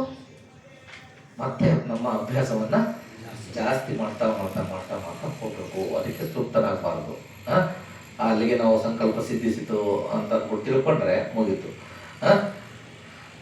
ಅದಕ್ಕೆ ನಾವು ಅದನ್ನ ಮೀರಿ ನಮ್ಮ ಜ್ಞಾನ ದರ್ಶನಕ್ಕಾಗಿ ಜ್ಞಾನ, ಯಾವ ಜ್ಞಾನ? ಭಗವಂತ ಬುದ್ಧರು ಹೇಳ್ತಕ್ಕಂತಹ ಜ್ಞಾನಗಳು ಯಾವ್ಯಾವುದು? 4 ಅರಿಯ ಸಸ್ಯಗಳು, ಮತ್ತೆ ಕಮ್ಮ ವಿಪಾಕ, ಪಟಿಚ್ಚ ಸಂವಾದ, ಕಾರ್ಯಕಾರಣ ಸಂಬಂಧಗಳು. ಕಮ್ಮ ವಿಪಾಕ, ಪಟಿಚ್ಚ ಸಂವಾದ ಮತ್ತು ಮತ್ತೆ ಅಲ್ಲ ಅರಿಯ ಸತ್ಯಗಳು, ಕಮ್ಮ ವಿಪಾಕ ಮತ್ತು ಪಟಿಚ್ಚ ಸಂವಾದ. ಇವುಗಳನ್ನ ನಾವು ಯಾವಾಗ ಆ ಸತ್ಯಗಳನ್ನು ನಾವು ಅನುಭವದಲ್ಲಿ ತೆಗೆದುಕೊಂಡು ಹೋಗ್ತೀವೋ ಆಗ ನಿಜವಾದ ಜ್ಞಾನ ದರ್ಶನ ಆಗುತ್ತೆ. ಬಿಕ್ಕುಗಳು ಅಲ್ಲಿಗೆ ಸ್ಟಾಪ್ ಆಗ್ತೇನೆ. ಬಿಕ್ಕುಗಳಿಗಷ್ಟೇ ಅಲ್ಲ, ಇದು ನಮಗೂ ಕೂಡ ಅನ್ವಯಿಸುತ್ತೆ. ಇಲ್ಲಿ ಹೆಚ್ಚಿನ ಭಾಗ ಬಿಕ್ಕು ಅಂತ ಸಂಬೋಧನೆ ಮಾಡ್ತಾ ಇರ್ತಾರೆ ಭಗವಾನ್ ಬುದ್ಧರು. ಮತ್ತೆ ಶ್ರವಣರಾದಾಗ ಅಂತ ಸ್ಟಾರ್ಟ್ ಮಾಡಿದ್ರಲ್ಲ, ಹಾಗಾಗಿ ನಾನು ಬಿಕ್ಕುಗಳಿಗೆ ಅಂತ ಅಂದ್ಬಿಟ್ಟು ಹೇಳ್ತೇನೆ. ಗೃಹ ತ್ಯಾಗವನ್ನು ಮಾಡಿದ್ರಿಂದ ನಾನು ಬಿಕ್ಕುಗಳಿಗೆ ಅಂತ ಅಂದ್ಬಿಟ್ಟು ಹೇಳ್ತಾ ಹೋದೆ ಅಷ್ಟೇನೆ. ಬಟ್ ಇದನ್ನ ಹೇಳಿದ್ದು ಪಿಂಗಲ ಕೊಚ್ಚ ಬ್ರಾಹ್ಮಣನಿಗೆ ಹೇಳಿದ್ದು. ಓಕೆ, ಎಲ್ಲ ಉಪವಾಸಗಳು ಕೂಡ ಇದು ಅನ್ವಯಿಸುತ್ತೆ. ಓಕೆ, ಯಾವಾಗ ಈ ಪ್ರಜ್ಞೆಗೂ ಕೂಡ ಅಂಟ್ಕೊಳ್ಳದೆ ಆ ಪ್ರಜ್ಞೆಯನ್ನ ಇನ್ನೂ ಹೆಚ್ಚು ಹೆಚ್ಚು ಹೆಚ್ಚು ಸತ್ಯದ ಅನ್ವೇಷಣೆಗೆ ನಾವು ತೊಡಸ್ಕೊಳ್ತೀವೋ ಆಗ ನಮಗೆ ಜ್ಞಾನ ದರ್ಶನ ಆಗ್ತದೆ. ಯಾವ ರೀತಿ ಜ್ಞಾನ ದರ್ಶನ ಆಗುತ್ತೆ? ಸತ್ಯಗಳನ್ನು ನಾವು 4 ಅರಿಯ ಸತ್ಯಗಳನ್ನು ನಾವು ಯಥಾರ್ಥವಾಗಿ ನೋಡ್ಲಿಕ್ಕೆ ಸ್ಟಾರ್ಟ್ ಮಾಡ್ತೀವಿ. ಅವನ್ನ ನೋಡ್ಬೇಕು ಅಂತಂದ್ರೆ ನಮ್ಮಲ್ಲಿ ಇರ್ತಕ್ಕಂತಹ ಕ್ಲೇಶಗಳನ್ನ ಕಂಪ್ಲೀಟ್ ಆಗಿ ನಾಶ ಮಾಡಬೇಕು. ಯಾವ್ಯಾವುದು ಕ್ಲೇಶಗಳು? ಆಸವಗಳು, ಕಾಮಾಸವ, ಭವಾಸವ, ನಿಟ್ಟಾಸವ, ಅವಿಚ್ಛಾಸವ. ಕಾಮಾಸವ ಅಂದ್ರೆ ಇಂದ್ರಿಯ ಆಸಕ್ತಿಗಳ ಹಿಂದೆ ಹೋಗ್ತಕ್ಕಂತಹ ಆಸವಗಳು. ಆಸವಗಳು ಅಂದ್ರೆ ಬೇಸಿಕಲಿ ನಮ್ಮ ದೇಹದಲ್ಲಿ ಅಂತಲ್ಲ, ಡೀಪ್ ರೂಟೆಡ್ ಡಿಫೈಲ್ಮೆಂಟ್ಸ್. ಓಕೆ, ಮೇಲ್ನೋಟಕ್ಕೆ ಚೆನ್ನಾಗಿ ಕಾಣಿಸ್ತಾ ಇರ್ತದೆ, ದೇಹದಲ್ಲಿ ಯಾವುದೋ ಒಂದು ಒಳಭಾಗದಲ್ಲಿ ಕೀವಾಗಿದೆ, ಮೇಲ್ನೋಟಕ್ಕೆ ಚೆನ್ನಾಗಿ ಕಾಣಿಸ್ತಾ ಇದೆ, ಆದ್ರೆ ಒಳಗಡೆ ಕೀವು ಹರಿತಾ ಇರ್ತದೆ. ಅವುಗಳನ್ನು ಕೂಡ ತೆಗಿತಕ್ಕಂಥದ್ದು, ಆ ಡಿಫೈಲ್ಮೆಂಟ್ಸ್ ತೆಗಿತಕ್ಕಂಥದ್ದು ಆಸವ ಕ್ರಿಯಾ ಜ್ಞಾನ. ಓಕೆ, ಆಸವಗಳು ಅಂದ್ರೆ ಡೀಪ್ ರೂಟೆಡ್ ಡಿಫೈಲ್ಮೆಂಟ್, ಅವುಗಳನ್ನು ತೆಗಿತಕ್ಕಂಥದ್ದು. ಈ ಎಲ್ಲ ಆಸವಗಳನ್ನು ತೆಗಿಲಿಕ್ಕೆ ನಾವು ಪ್ರಯತ್ನ ಪಡ್ತಾ ಒಂದಲ್ಲ ಒಂದು ದಿನ ಈ ಆಸವಗಳು ನಮ್ಮಿಂದ ಕಂಪ್ಲೀಟ್ ಆಗಿ ನಾಶ ಆಗ್ತವೆ. ಕಾಮಾಸವ, ಭವಾಸವ ಅಂದ್ರೆ ಇರುವಿಕೆಗೆ ನಾವು ಅಂಟ್ಕೊಂಡಿದ್ದೀವಿ. ನಾನು ಪರ್ಮನೆಂಟು ಅಂತ ಅನ್ಕೊಂಡು ನಾವು ಅಂಟ್ಕೊಂಡಿದ್ದೀವಿ. ನಾನು ಹೇಳೋದು ಮಾತ್ರ ಸತ್ಯ, ನಾನು ಮಾತ್ರ ಸರಿ ಅಂತಕ್ಕಂಥದ್ದು ಕಂಡುಕೊಂಡಿದ್ದೀವಿ ಅಲ್ವಾ? ಹಾಗೇನೆ ಭವಾಸವ, ದಿಟ್ಟಾಸವ ದೃಷ್ಟಿಕೋನಗಳಿಗೆ ಅಂಟ್ಕೊಂಡಿದ್ದೀವಿ. ನಾನು ಮಾತ್ರ ಸರಿ, ಬೇರೆಯವರೆಲ್ಲ ತಪ್ಪು, ಅದು ದಿಟ್ಟಾಸವ. ನಾವೇ ಒಂದು ಪ್ರಪಂಚವನ್ನು ಕ್ರಿಯೇಟ್ ಮಾಡೋದು ಯೋಚನೆ ಮೂಲಕ, ಮತ್ತೆ ಅದಕ್ಕೆ ಅಂಟ್ಕೊಳ್ಳೋದಷ್ಟೇ ಅಲ್ಲ, ಅದನ್ನ ಪ್ರತಿಪಾದನೆ ಮಾಡೋದು. ನಾನೇನು ಅನ್ಕೊಂಡಿದ್ದೀನೋ ಅದು ಮಾತ್ರ ಸರಿ, ಬೇರೆ ಏನೆಲ್ಲ ತಿಳ್ಕೊತಾ ಇದ್ದಾರೆ ಅದು ರಾಂಗ್ ಅಂತ ಅಂದ್ಬಿಟ್ಟು ಅದೆಲ್ಲ ಸತ್ಯವನ್ನು ಯಥಾರ್ಥವಾಗಿ ನೋಡ್ಬೇಕು. ಅದನ್ನು ಕೂಡ ಲೆಟ್ ಗೋ, ಅದನ್ನ ಅನುಭವಿಸ್ಬೇಕು, ಲೆಟ್ ಗೋ. ಯಾವುದು ಕೂಡ ನಿತ್ಯ ಅಲ್ಲ, ಅನಿತ್ಯ ಆಗಿರೋದ್ರಿಂದ ಅವನ ಸತ್ಯವನ್ನು ನೋಡಬೇಕು, ಬಿಡಬೇಕು. ಯಾವಾಗ ಈ ರೀತಿ ಆಸವಗಳನ್ನು ನಾವು ಒಂದೊಂದಾಗಿ ಕಡಿಮೆ ಮಾಡ್ತಾ ಬರ್ತೀವೋ ಆಗ ನಮ್ಮಲ್ಲಿ ಏನೆಲ್ಲ ಆಗುತ್ತೆ? ವಿತರ್ಕ, ವಿಚಾರ, ಪ್ರೀತಿ, ಸುಖ, ಏಕಾಗ್ರತ, ಉಪೇಕ್ಷ, ಇವೆಲ್ಲವೂ ಕೂಡ ಒಂದೊಂದಾಗಿ ಬೆಳಲಿಕ್ಕೆ ಸ್ಟಾರ್ಟ್ ಆಗುತ್ತೆ. ವಿತರ್ಕ ಅಂತಂದ್ರೆ ಇನ್ವೆಸ್ಟಿಗೇಟಿಂಗ್ ಕೆಪಾಸಿಟಿ. ವಿತರ್ಕ ಅಂತಂದ್ರೆ ಇನ್ವೆಸ್ಟಿಗೇಷನ್ ಮಾಡೋದು. ಒಂದು ಸಬ್ಜೆಕ್ಟ್ ಮೇಲೆ ನಾವು ಇನ್ವೆಸ್ಟಿಗೇಟ್ ಮಾಡ್ತೀವಿ, ಡೀಪಾಗಿ ಇನ್ವೆಸ್ಟಿಗೇಟ್ ಮಾಡ್ತೀವಿ, ಇದು ಸತ್ಯವೇ ಅಥವಾ ಸತ್ಯವಲ್ವ ಅಂತ. ವಿಚಾರ ಅಂತಂದ್ರೆ ಒಂದು ಸಲ ನಾವು ಇನ್ವೆಸ್ಟಿಗೇಟ್ ಮಾಡಾದ್ಮೇಲೆ ಅದನ್ನ ಅನಲೈಸ್ ಮಾಡ್ಲಿಕ್ಕೆ ಸ್ಟಾರ್ಟ್ ಮಾಡ್ತೀವಿ, ವಿಶ್ಲೇಷಣೆಯನ್ನು ಮಾಡ್ತೀವಿ. ಇವನ್ನ ಒಂದೊಂದಾಗಿ ಕಳ್ಸ್ಕೊಂಡು ಅವಕ್ಕೂ ಕೂಡ ಹಾಕೋಬಾರ್ದು. ಅವುಗಳು ಕೂಡ ಒಂದೊಂದಾಗೆ ಕಳಿಸ್ತಾ ಬಂದಾಗ ನಾವು ಧ್ಯಾನಗಳ ಸ್ಟೇಟ್ನ ಪಡ್ಕೋತೀವಿ. ಮೊದಲನೇ ಧ್ಯಾನ, ಅದಾದ್ಮೇಲೆ ಪ್ರೀತಿ ಸುಖ, ಅವುಗಳನ್ನ ತೆಗೆದಾಕಿದಾಗ ಎರಡನೇ ಧ್ಯಾನ, ಮತ್ತೆ ಉಪೇಕ ಏಕಾಗ್ರತೆ ಮತ್ತು ಉಪೇಕವನ್ನು ತೆಗೆದಾಕಿದಾಗ ಮೂರನೇ ಧ್ಯಾನ, ಕೊನೆಯದು ಅಂದ್ರೆ ಉಪೇಕ ಕೊನೆಯದು. ಓಕೆ, ಉಪೇಕ ಅಂತಂದ್ರೆ ಎಲ್ಲವನ್ನು ಕೂಡ ಸಮಾನವಾಗಿ ನೋಡ್ತಕ್ಕಂತಹ ಸ್ಥಿತಿ. ಆ ಸ್ಥಿತಿಗೂ ಕೂಡ ಅಂಟ್ಕೊಳ್ಳದೆ ಮತ್ತು ನಮ್ಮ ಧ್ಯಾನದ ಅಭ್ಯಾಸವನ್ನು ನಾವು ಮುಂದುವರಿಸಿದ್ರೆ ಆಗ ನಾವು 4ನೇ ಧ್ಯಾನಕ್ಕೆ ರೀಚ್ ಆಗ್ತೀವಿ. 4ನೇ ಧ್ಯಾನಗಳಿಗೆ ರೀಚ್ ಆಗ್ತಾ ಏನೆಲ್ಲ ಆಗ್ತದೆ, ನಮ್ಮಲ್ಲಿ ಅನೇಕ ಬುದ್ಧಿಶಕ್ತಿಗಳು ಬರ್ತವೆ. ಆಗ ಮತ್ತೆ ಅಹಂಕಾರ ಬಿಟ್ಬಿಟ್ರೆ ಮತ್ತೆ ನಾವು ದುಃಖದಲ್ಲೇ ಸಿಗಾಕೋತೀವಿ. ಈ ಧ್ಯಾನಗಳ ಸ್ಟೇಟ್ನ ಎಷ್ಟೊಂದು ಜನ ರೀಚ್ ಆಗ್ತಾರೆ. ಹಾಗೇನು ಅನ್ಕೋತಾರೆ, ನಾವು ಎಲ್ಲೇಟರ್ ಆಗ್ಬಿಟ್ಟಿದ್ದೀವಿ ಅಂತ ಅಂದ್ಬಿಟ್ಟು ಅನ್ಕೋತಾರೆ. ಎಷ್ಟೊಂದು ಬುದ್ಧಿಶಕ್ತಿಗಳು ಬರ್ತವೆ. ನೀರ್ ಮೇಲೆ ನಡಿಬೋದು, ಭೂಮಿ ಮೇಲೆ ಹೋಗ್ಬೋದು, ಗೋಡೆಯನ್ನ ಹಾಯ್ಕೊಂಡು ಹೋಗ್ಬೋದು. ಆ ಧ್ಯಾನ ಸಮಾಧಿ ಸ್ಥಿತಿಗಳನ್ನು ನಾವು ಬೆಳೆಸ್ತಾ ಹೋದಂಗೆ ಹೋದಷ್ಟು ಈಸಿ ಅಲ್ಲ, ಬಟ್ ಹೋಗ್ಬೋದು, ಖಂಡಿತವಾಗ್ಲೂ ಸಾಧ್ಯ ಇದೆ. ಅಲ್ಲಿಗೆ ನಾವು ಅಂಟ್ಕೊಂಡ್ರೆ ಮತ್ತೆ ದುಃಖದ ಸಿರಿಗೆನೆ ಸಿಗಾಕೊಳ್ತೀವಿ. ಅದಕ್ಕೂ ಕೂಡ ಅಂಟ್ಕೋಬಾರ್ದು. ಮತ್ತೆ ನಮ್ಮ ಮನಸ್ಸನ್ನ ಬೆಳೆಸ್ತಾ ಬೆಳೆಸ್ತಾ ಬೆಳೆಸ್ತಾ ಬೆಳೆಸ್ತಾ ನೆಕ್ಸ್ಟು ಯಾವ್ಯಾವ ಸ್ಥಿತಿಗಳು ಬರ್ತವೆ ಮತ್ತೆ ಆಕಾಶಂಚಾಯತನ ಅಂದ್ರೆ ಫಸ್ಟು ಇವೆಲ್ಲವೂ ಕೂಡ ರೂಪಗಳನ್ನ ನಾವು ಗುರುತಿಸ್ತಾ ಇರ್ತೀವಿ. ಉಪೇಕದಲ್ಲೂ ಕೂಡ ಅಷ್ಟೇ ನಾವು ಸಮತಾಭಾವದಲ್ಲಿರ್ತೀವಿ ಆ ರೂಪಗಳನ್ನ ಗುರುತಿಸಿ. ಆದರೆ ಅದಕ್ಕಿಂತ ಮಿಗಿಲಾದಂತಹ ರೂಪವನ್ನ ಗುರುತಿಸಿ ಅದನ್ನ ಅತಿಕ್ರಮಿಸಿ ಅದನ್ನೂ ಕೂಡ ನಾವು ಶಮನ ಮಾಡ್ತಾ ಮಾಡ್ತಾ ಮಾಡ್ತಾ ಮಾಡ್ತಾ ಹೋದಾಗ ಆಕಾಶಂಚಾಯತನ ಅಂತ ಹೇಳ್ತೀವಿ. ಅಂದ್ರೆ ಆಕಾಶ ಅಂತಂದ್ರೆ ಏನು, ಎಲ್ಲಿ 4 ಭೂತಗಳು ಇಲ್ವೋ ಅದು ಆಕಾಶ. ಓಕೆ, ಯಾವ್ಯಾವುದು 4 ಭೂತಗಳು? ಪಟವಿ, ಆಪು, ತೇಜೋ, ವಾಯು. ಇವು 4 ಎಲಿಮೆಂಟ್ಸ್ ಎಲ್ಲಿರಲ್ವೋ ಅದು ಆಕಾಶ. ಓಕೆ, ಆಕಾಶವನ್ನೇ ಆಬ್ಜೆಕ್ಟಿವ್ ಆಗಿ ತಗೊಂಡು ನಾವು ಧ್ಯಾನವನ್ನ ಸ್ಟಾರ್ಟ್ ಮಾಡ್ತೀವಿ. 5ನೇ ಧ್ಯಾನ ಅದು. ಓಕೆ, ಅದಕ್ಕೂ ಕೂಡ ಅನ್ಕೋಬಾರ್ದು. ಅದರಲ್ಲಿ ತುಂಬಾ ಉತ್ಕೃಷ್ಟವಾದ ಆನಂದ ಇರ್ತದೆ, ತಿಲಾಡ್ತಾ ಇರ್ತೀವಿ. ಬಟ್ ಆಕಾಶಂಚಾಯತನದಲ್ಲಿ ನೆಲೆಗೊಳ್ಳದೆ ಅದನ್ನು ಕೂಡ ಮೀರಿ ನೆಕ್ಸ್ಟ್ ವಿಜ್ಞಾನಂಚಾಯತನ, ಕೇವಲ ಕಾನ್ಶಿಯಸ್ನೆಸ್ ಅಷ್ಟೇನೆ, ಬೇರೆ ಏನು ಇರಲ್ಲ. ವಿಜ್ಞಾನ ಅಂತಂದ್ರೆ ಕಾನ್ಶಿಯಸ್ನೆಸ್, ಅದು ಬಿಟ್ಟು ಬೇರೆ ಏನು ಇರಲ್ಲ. ಅದನ್ನ ಸಾಧಿಸಿ ಅದರಲ್ಲಿ ನೆಲೆಗೊಂಡು ನಾವು ಅದಕ್ಕೆ ಅಂಟುಕೊಂಡ್ರೆ ಮತ್ತು ಕೂಡ ನಾವು ವಾಪಸ್ ಬಂದ್ಬಿಡ್ತೀವಿ. ಅದನ್ನು ಮೀರಿ ಮತ್ತೆ ಮತ್ತೆ ಏನ್ ಮಾಡಬೇಕು, ಧ್ಯಾನವನ್ನು ಮಾಡ್ತಾ ಅಕಿಂಚಾಯತನ.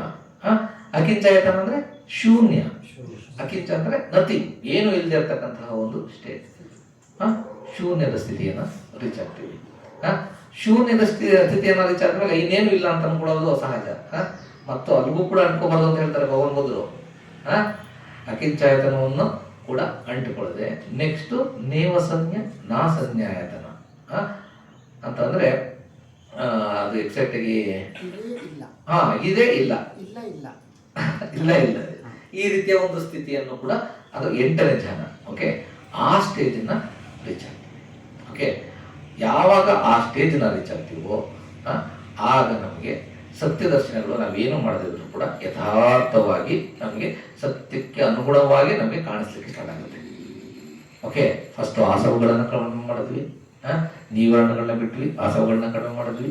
ಆಮೇಲೆ ಸತ್ಯಗಳನ್ನ ನೋಡ್ತಾ ನೋಡ್ತಾ ಒಂದೊಂದೇ ಸತ್ಯಗಳು, ಫಸ್ಟ್ ರೂಪ ಸತ್ಯಗಳನ್ನ ನೋಡಿದ್ವಿ. ಅದಾದ್ಮೇಲೆ ಆಕಾಶದಿಂದ ಕಾನ್ಶಿಯಸ್ನೆಸ್, ನೆಕ್ಸ್ಟ್ ಅಕಿಂಚಾಯತನ ಶೂನ್ಯ, ಮತ್ತೆ ನೇವಸನ್ಯ ನಾಸನ್ಯಾಯತನ. ಇದೇ ಇಲ್ಲ ಇಲ್ಲ ಇಲ್ಲ ಈ ತರ ಅಂದ್ರೆ ಸತ್ಯ ದರ್ಶನಗಳು ನಾವು ಬೇಡ ಅದನ್ನು ಕೂಡ ಆಟೋಮೆಟಿಕ್ ಆಗಿ ಒಂದೊಂದೇ ರಿವೀಲ್ ಆಗಲಿಕ್ಕೆ ಸ್ಟಾರ್ಟ್ ಆಗ್ತದೆ. ಈ ಸ್ಟೇಟ್ನ ನಾವು ರೀಚ್ ಆಗಬೇಕು ಮುಂಚೆ ಇತ್ತು ರೆಂಬೆ, ಹೂವು, ಎಲೆ, ಬ್ರಾಂಚಸ್ಸು, ಚಾಕೆ ಎಲ್ಲವನ್ನು ಮೀರಿದಾಗ ಲಾಸ್ಟ್ಲಿ ಒಂದು ಮರದ ಒಂದು ತುಂಬಾ ಸ್ಟ್ರಾಂಗ್ ಪೋರ್ಷನ್, ಆ ಸ್ಟ್ರಾಂಗ್ ಪೋರ್ಷನ್ ಅಲ್ಲಿ ನಾವು ನೆಲೆಗೊಳ್ತೀವಿ. ಆಗ ನಮ್ಮಲ್ಲಿ ಸತ್ಯ ದರ್ಶನಗಳು ಅಂದರೆ ಎಲ್ಲ ಸತ್ಯಗಳು ಕೂಡ ರಿವೀಲ್ ಆಗ್ತಾ ಹೋಗ್ತದೆ. ಆಗ ನಾವು ಎನ್ಲೈಟನ್ಮೆಂಟ್ ಕಡೆಗೆ ನಾವು ಹೋಗ್ತೀವಿ. ಚಿತ್ತ ವಿಮುಕ್ತಿ ನಮ್ಮಲ್ಲಿ ಉದಯ ಆಗ್ತದೆ ಅಂತಕ್ಕಂಥದ್ದನ್ನು ಭಗವಾನ್ ಬುದ್ಧರು ಹೇಳ್ತಾರೆ. ಅದನ್ನು ಕೇಳಿ ಪಿಂಗಲ ಕೊಚ್ಚ ತುಂಬ ಖುಷಿ ಆಗ್ತಾನೆ. ಎನ್ಲೈಟನ್ ಏನಾಗಲ್ಲ, ತುಂಬ ಖುಷಿ ಆಗ್ತಾನೆ.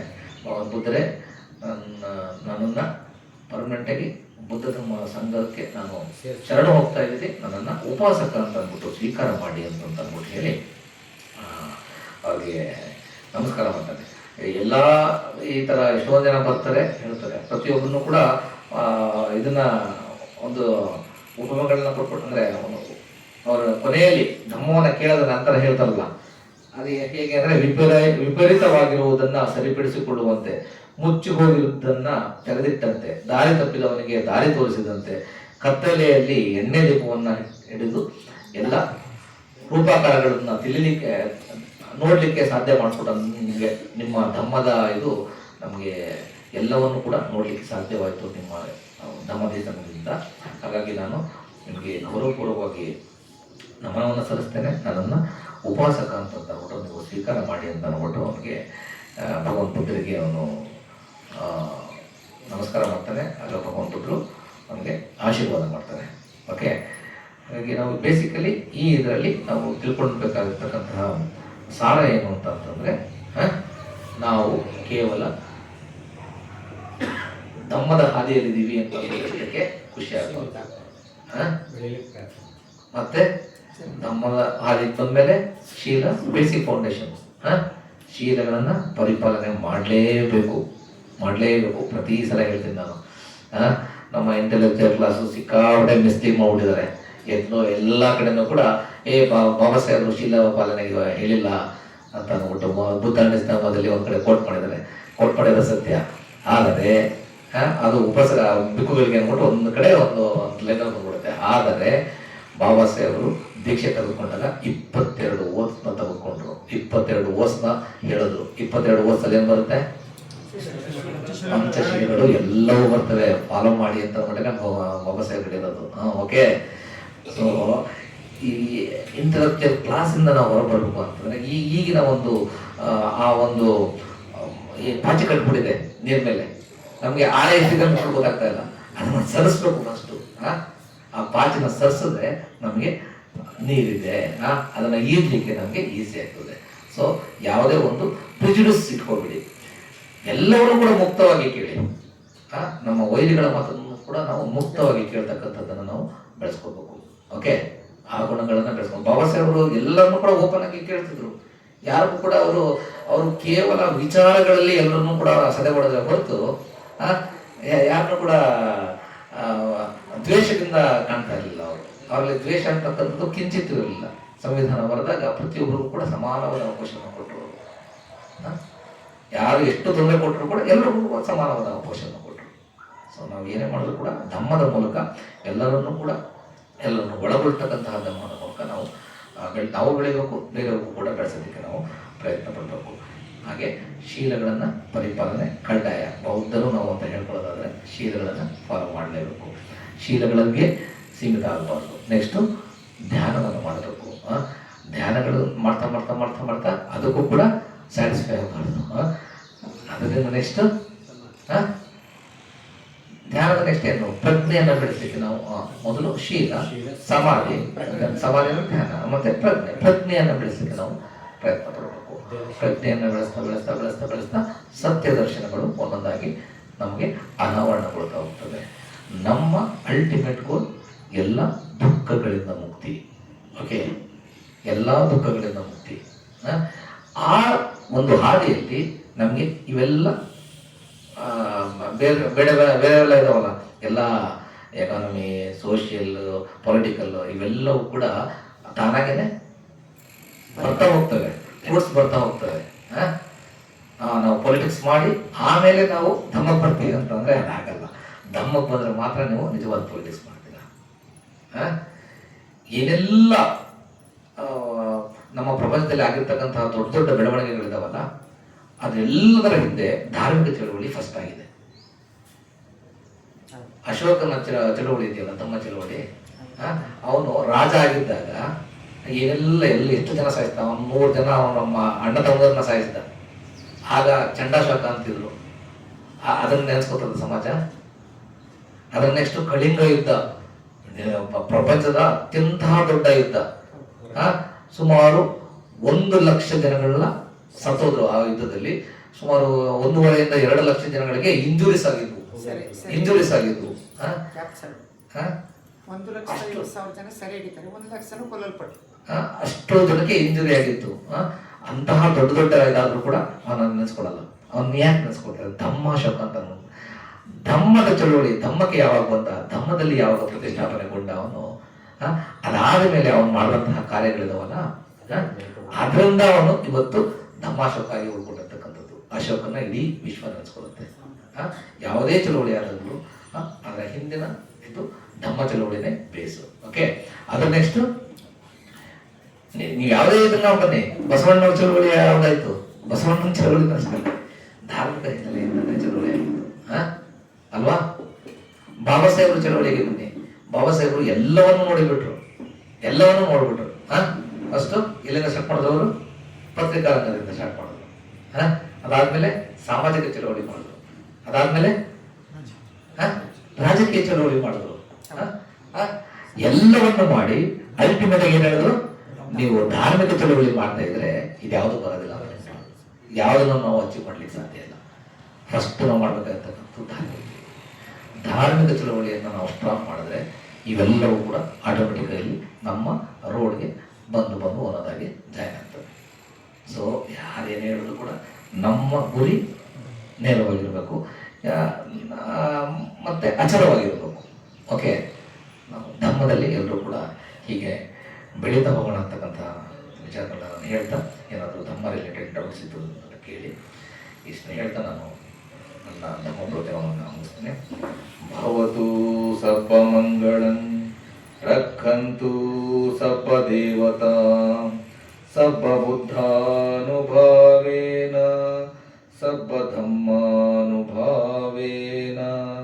ಸರ್ವಸಂಘಾನುಭಾವೇನ ಸದಾ